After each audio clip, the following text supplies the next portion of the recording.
Ternyata terlihat bersih tapi dalamnya kotor sekali ya dek. Dan ini bisa dicuci bang lagi debunya.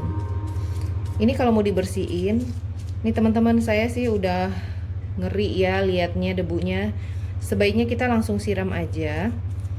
Kalau mau disiram harus tunggu kering minimal 12 jam agar nggak bau apek ya. Jadi kalau dia udah benar-benar kering minimal 12 jam baru kita bisa pakai lagi. Nih, banyak sekali ya. Ini baru satu ranjang loh. Satu ranjang. Tungaunya udah mati karena ada uap panasnya tadi ya. Oke, dan tungau itu nggak terlihat.